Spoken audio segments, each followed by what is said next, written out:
The following is a presentation of the Matt Talk Podcast Network. It's time to attack. With the Attack Style Wrestling Podcast. Here on the Attack Style Wrestling Podcast, you'll find youth and high school coaching tips for coaches, parents, and wrestlers, featuring Gable-trained NCAA champion and Hall of Fame high school coach Daryl Weber. Also featured is a monthly dialogue with legendary wrestling coach Dan Gable. Find out more on AttackStyleWrestling.com. Now, on to the show. I want to circle back this a little bit because there's been reports that come out about sports specialization. This is one thing that we see a lot with, the parents saying, well, I want my kid to get a scholarship and insert sport here. And I believe one of the recent studies was that sports specialization can actually lead to more injuries with athletes doing the same type of repetitive actions. Like if you're only playing soccer, if you're only playing basketball, if you're only, archery for all we know, if you can get tennis elbow, something like that. But one thing that I'm curious on how you tie this in is how you say training year round versus competing in this respect. Because when you say training year round, that doesn't necessarily strike me as, okay, you're not saying you've got to wrestle 13 months out of the year. Yes, I know there's 12. That's the joke. But being able to train year round to keep your body fit for wrestling, and then you move into football or baseball or track and field, the training should never stop. And when you say training, it's not, we're not training for that scholarship. It's training for health, for fitness, so you can compete at a high level at those sports, correct? Yeah, I mean, this is something that really, I guess, from all the internet articles coming out, but I mean, I've been in the know of this stuff since I even began like the slightest research on strength and conditioning. Any of the strength coaches, any and all of them were saying, it's all based on really athleticism. So it's not so much just do the one sport. Now, I'm going to say this. Here and there's kids, they love to compete year-round in wrestling, or they don't even want to lift, but they will be on that mat every day. And I've met a couple of kids like that who said, I didn't like lifting, but I loved wrestling. And that kid is essentially lifting every time he's wrestling and drilling. And they could compete year-round, but that tends to not be the norm. So building athleticism through multiple sports gives the body a break from overuse of specific movements. So if you're wrestling over and over and over again, and you kind of have a high volume of wrestling, your knees, your shoulders, and also emotionally, it takes a toll on you. Wrestling's very emotional, because if you have a bad day at practice and you got beat up that day, if you don't understand how to let it go and move forward, that is the stress that your body is now dealing with. And your body doesn't understand the stress of those emotions, or the stress of the wrestling, or the stress of a heavy squat workout. It just feels stress. So having multiple sports is good. It develops athleticism, and that builds longevity. And that's what I've learned is crucial, is we want to play the long game. Now, the kids that don't train, I mean, if we look at the Division I level now, right, if they don't train year round, any Division I sport, they train year round, and most of our kids that are Division I, when they come home during winter break and summertime, they tend to have like 6 weeks. They come home, then they go back around June, mid-June, to help with the camps. Then they're home, then they go back to school for a week for wrestling, but they lift with us. And what I'm saying is, here I am, age 41. I'm not taking 2 weeks off ever, or a month. I'm never like, oh, I'm so tired. Like, you just got to be fit. That's really that's the overruling majority of strength coaches who understand that through their experience, they've seen, regardless of sport, their best athletes are the ones who could move well. So if you're a wrestler and you want to get, maybe you need more speed, well, then you should probably join spring track and run hurdles and do a lot of the sprinting. Or if you're not mean, maybe you got to join the football team and start hitting people and getting fired up when people hit you. And then I'll also say this, here's where it gets tricky. What if you join spring track because you want to get more explosive, but all the track coaches are kind of clock punchers, and you want to run the 400 meter and the hurdles, and they send everybody out on a 3-mile warm up every day. That's also commonplace. So now what's happening is you're going to lose muscle. Your knees are going to get beat up because you have, a lazy coach. And unfortunately, that is a truth amongst many. It's like in football, they want everybody to squat, bench, power clean. And I've got kids who can't do a pull up, who can't do a bodyweight squat, and they're being, tested on a 1-rep max at age 13. Yep. So we want this athleticism, but not all coaches are educated enough or open-minded enough to learn it. A lot of the Eastern European coaches, they have knowledge in they're the sport coach, but they're also the strength coach. And it's not like they're big time experts in strength conditioning, but they have a good understanding of, okay, we need to do a lot of general physical preparation. I need us to do gymnastic exercises, bodyweight exercises, kettlebell lifting, basic barbell work. They know how to do all these things. Whereas, my kids tell me, I train a ton of high school kids. They're like, yeah, you should see the high school weight room.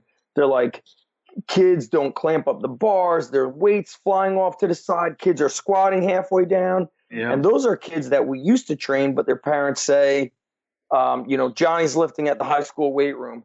Yeah. Well, listen, pizza right here is not the same as pizza at the other place. It's the chef. It's the ingredients. And maybe the ingredients is the same, but it's how you do it. Like, Daryl, here's the thing, right? Why, in wrestling, all things are equal. We got a wrestling coach. We have a wrestling mat. We all pretty much have a weight room. And so what is the difference? It's the coaching. It's how the coaching is done. It's the environment and the atmosphere that is built through the leadership of the coaches. It is the team. It is the level of expectation that the athletes have of themselves. A real black and white example is this. When did you graduate Iowa? You were there 80s and 96? Yeah. So I remember I always said this. You'd hear coaches saying, don't do the cement job. That move doesn't work. And I'd say, really, what's interesting is it works always at the youth level. Then you're telling me it doesn't work at high school. But why are these guys at Iowa doing it? It works because of how they do it, right? It's like that move works because of how you guys were doing it. And that tells me, like, it's not so simple to say, hey, we squat, we're following that program. Who's coaching that program? What are the fine details of it? So I do want to see athletes and wrestlers in multiple sports. I do this with my own kids as a parent myself, but ultimately now I'm at the mercy of their coach. Is that coach building athleticism into that sport, or is that coach a clock puncher? And that's an unfortunate truth that I'm seeing too often. It fires me up. That's a whole nother, I'm trying to make it better. And that definitely is frustrating. Well, and when it comes to high school athletes, youth athletes, you're trying to build if you're not trying to build that mind every time you're around them, you're dropping the ball. And they're not, it might be the 100th, the 200th, the 300th time they hear you say something before it clicks. True. So if you're surrounded by a strength coach in the off season that's building your mind and your body, as opposed to you're just going to the gym and doing you got the same program written out for you and you're doing that, but you're not hearing it. You're not getting pushed. You're not surrounded in that atmosphere. You're going to get left in the dust when it comes to overall development. And what I was trying to allude to at the very beginning is exactly what you're saying. And what Jason brought up is training year round. You don't have, ideally, when I was a high school coach, I wanted to, we took a break after the state tournament. I wanted to see the guys on the mat twice a week and then lifting 3 times a week and hitting up some tournaments. But bare minimum, if I could just get them to lift, I always had to downsell them. I would give them the ideal plan, and then maybe a kid wouldn't show up, or he'd he'd ignore my phone calls and all that. And I'd be like, hey, listen, I don't want you to get on the mat. Just lift weights. I'd downsell them. But if I could, because I knew if I just had them lift regularly, that's it. It would just make such a huge difference, especially the way that you're talking about lifting. And it's the same type of thing because it builds athleticism. It's the same reason that I'm 44 years old and I lifted what you're talking about, a lot of body weight stuff, a lot of when you grabbed that barbell, you weren't isolated. You had your whole body involved in it, bent over rows, straight bar curls, stuff like that. Why at 44, I can go to the gym and out hustle and out sprint and out just about everything. The 20-year-olds, and they're always like, I'm starting to lose my hair now a little bit more, but it used to be like I'd tell them how old I was and they thought I was crazy. But it's because my entire life I lifted this style, and if you just did that year round, man, you're gonna make such a huge strides no matter what sport you're in. I look at like this local wrestling team in my town, and they just always lose. They win like 2 or 4 matches a year and lose like 20 of them. And I'm like, man, if these kids just lifted with me and got tough, then they would win more. But they don't want to lift, they don't want to wrestle. And look, what did Terry or Tom Brand said in the documentary? He goes, "You get what you earn," and that, like, nothing is more true in wrestling. Like if you're not putting in that work, like that catches up to you in a bad way. Yeah, and I realized too, real quick, when I moved, when I started coaching at the high school level, is it much, much easier in a broad sense in the general population to get a kid stronger than it is to teach him a single leg or a high crotch, or for them to get techniques down. Because they lost athleticism. That's the bottom line. That, if I worked in a high school and I was coaching wrestling, I would say, guys, what do you got here? We're either going to play football or soccer. I'd be like, if you don't know how to move, probably going to have you go out for one of the fall teams. If you need that speed and explosive work, I'm going to have you go out for the track team. If you're not doing any of that, I need you like more committed in the weight room then and doing more off-season wrestling if that's what you're going to do. But we're going to be active and we're going to lift and we're going to I'm going to find 100 ways for us to get better rather than, just saying, hey, we just do this. But you're right. Like if we got guys at the high school level that could do 10 to 20 pull-ups and 40 push-ups and sprint and jump rope, I got a better chance of having better wrestlers here because a lot of kids are just out of shape. Yep. Even some of the good wrestlers, they're out of shape, and that could be your weapon. That could be your best weapon right there. Definitely. Yeah, I cool, also man. want to. I also what want else, you guys? Yeah, I got. Hold on, let's see. Yeah, one thing I also want to broach is when people talk about the lifting during the season, and you'll get this as a response to people who don't want to lift. Well, I don't want to get big because it'll be harder for me to make weight. In your experiences, let's talk about that mindset that people think that if they lift, they're going to get so big that they can't make the weight anymore. Yes, that would be such a great problem to have because I'm like, look around at these kids. If it was so easy, everybody would be 200 pounds ripped, but it's not the case. Now, from a scientific standpoint, number one, these kids they're expending more calories and they're taking in less calories than normal. Why? Because they're wrestling for on average 2 hours a day.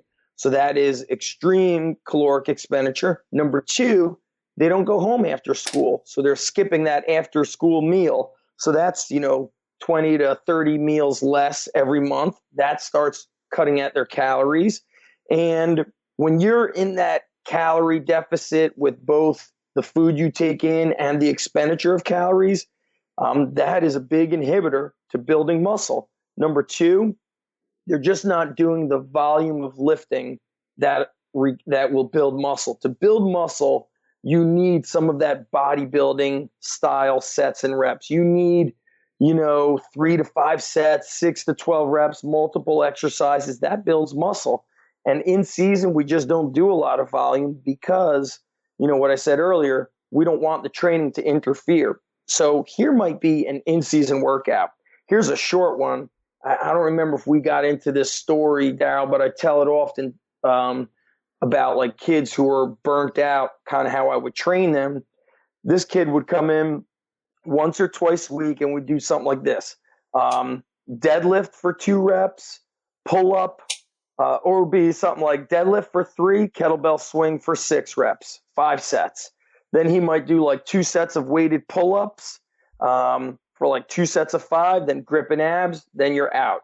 Next workout might be floor presses for 5 sets of 3, coupled with clapping push-ups for 5x3. Then he might do like a kettlebell squat for 3 sets of 6, done. He would do these very short workouts that basically stimulated the nervous system to help produce strength and power, but were not enough to really tear down muscles and build muscle. So in season, nobody's getting bigger. That's just, it ain't happening. Yeah, I think I may have told you this before, but I kind of figured it out on my own. After my first year in college, we just, like you said, we would get just in incredible shape. But after about Christmas, I got, even though I was in great shape, I was still lifting, but we were doing kind of the circuit lifting. Yep. I just felt like I lost my pop and my explosion. Interesting.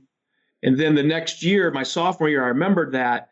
And I would go in after practice, do one exercise for maybe 3 sets and work into a little bit and just do heavy, low reps. And like you said, that would kind of trigger that nervous system. And I could just feel my explosion and pop come back. It didn't take much. Great. That is great that you did that, because at that level, especially you being at Iowa, like a lot of people, they're these younger kids, especially, they don't know how to really think for themselves.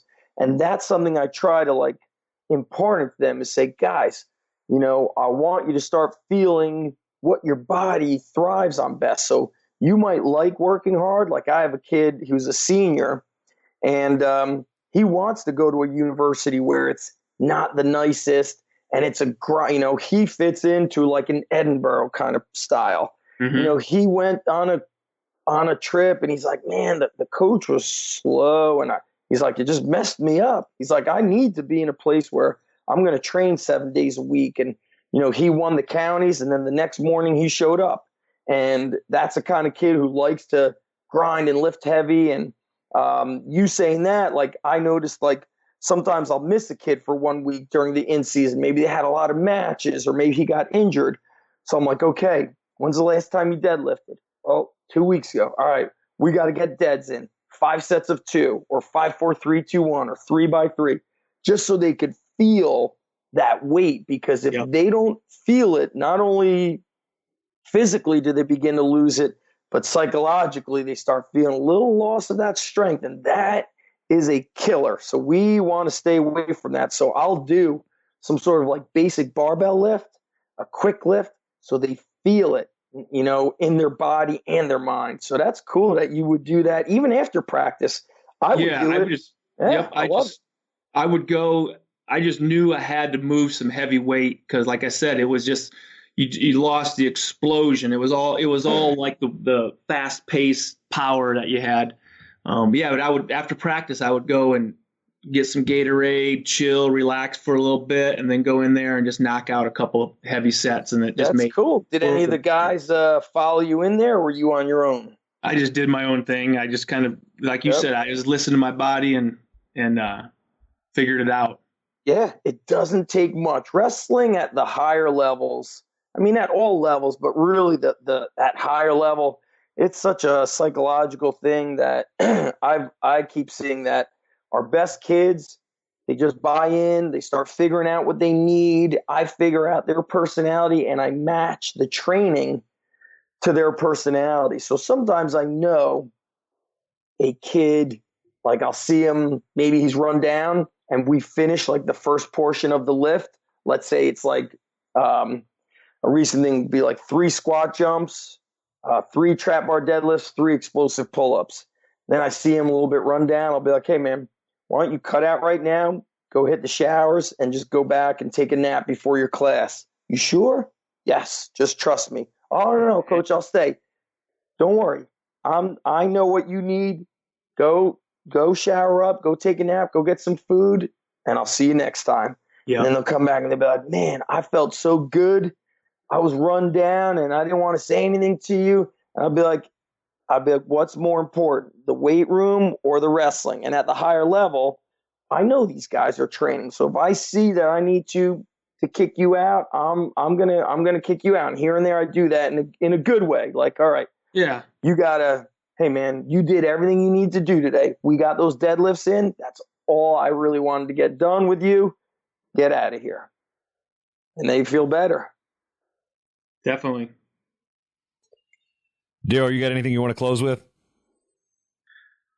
Man, I think we hit about everything. All right, so let me set up the close, and we'll give Zach a chance to plug briefly his the website and the Strongcast, stuff like that. So all right, hang tight. So I've been talking with Zach Even-Esh about wrestling, strength training, going through different workouts and cycles, things that I'm sitting there going, man, I don't want to go through this stuff, but I'm not an athlete, so I don't have to anymore. But, good insight here. Coach Weber, good insight, as always, here on the Attack Style Wrestling podcast. Check out the products at attackstylewrestling.com and check out the Gable Train Academy while we're at it. And, Zach, while we got time left here, why don't you talk a little bit about the website? Give him a pitch at Zach Even-Esh. That's ZACHEVEN-ESH.com. You've got a podcast there. You call it a Strongcast. What type of stuff can they find on your website? Yeah, so we've got ZachEven-Esh.com, the blog. There's a free newsletter there. And also I have a small wrestling specific one that I do called GetWrestlingStrength.com with newsletter. And I think if you're on ZachEven-Esh.com, though, you'll get all my YouTube videos and the social media and the podcast. So that's the best. That's the hub for them to get anything, whether you're a coach, whether you're a parent of a wrestler, or here and there, we get some forward-thinking college guys that are investing in themselves, which is good to see. So that's a good spot for them. Yeah, also your social media, Instagram and Twitter at Z Even-Esh, and then, of course, YouTube, the same thing. Everything you can find at ZachEven-Esh.com. So, Zach, thanks for the time, man. It was engaging and educational, at least from where I sit. Cool. I'm glad. I'm sure everybody's going to get a lot from it, and I appreciate you guys having me on. It's great with you guys. Great stuff, Zach. Appreciate it, man. Thanks, Darryl. We'll talk to you guys soon.